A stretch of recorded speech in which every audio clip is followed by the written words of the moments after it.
Kami dari kelompok G, Kimia Umum, akan mempresentasikan mengenai video hilirisasi tambang emas dan nikel yang ada di Indonesia. Sebelumnya perkenalkan, nama saya Dina Amalia dengan NIM S1401251025. Saya Siti Nurul Soliha dengan NIM I240 Saya Kinaria Rahmat Waluya dengan NIM C1401251086. Saya Ulita Khairina dengan NIM K14 Selamat menyaksikan. Baik teman-teman, di sini saya akan menjelaskan tentang pentingnya emas dan nikel di Indonesia.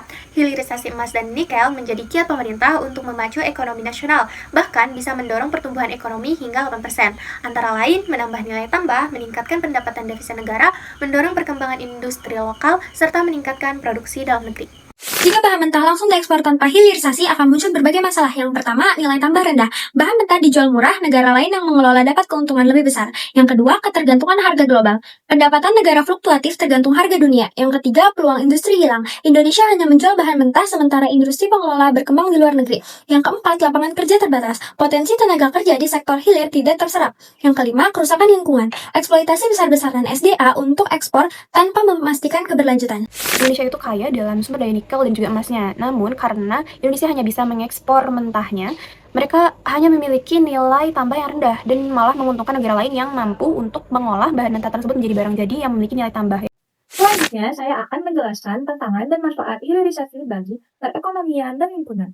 Yang pertama yaitu manfaat hilirisasi bagi perekonomian. Yang pertama yaitu peningkatan nilai tambah dengan mengubah bahan mentah menjadi produk bernilai jual yang lebih tinggi. Yang kedua adalah peningkatan lapangan pekerjaan. Industri hilir membutuhkan lebih banyak tenaga kerja yang pastinya akan membuka banyak lapangan pekerjaan. Selanjutnya adalah manfaat hilirisasi bagi lingkungan. Yang pertama adalah pengelolaan limbah yang lebih baik, menggunakan teknologi modern untuk mengelola limbah industri. Yang kedua adalah efisiensi penggunaan sumber daya, mengurangi pemborosan bahan baku dan energi. Tantangan hilirisasi bagi sektor ekonomi yang pertama adalah investasi yang lebih besar. Pembangunan infrastruktur, pabrik membutuhkan modal yang lebih besar. Yang kedua adalah keterampilan tenaga kerja. Tenaga kerja harus memiliki keterampilan dan kompeten. Yang ketiga adalah persaingan global. Produk Indonesia harus dapat bersaing di pasar internasional. Dan tantangan hilirisasi di sektor lingkungan adalah yang pertama potensi pencemaran lingkungan. Limbah industri dapat mencemari air, tanah, dan udara. Yang kedua adalah kerusakan hutan dan lahan. Pembukaan lahan untuk industri dapat merusak lingkungan. Dan solusi untuk melakukan hilirisasi adalah penguatan riset dan SDM, lalu juga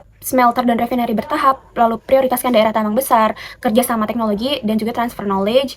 Larangan ekspor mentahnya harus konsisten dan juga wajib melibatkan tenaga lokal. Sekian pemaparan materi dari kelompok kami.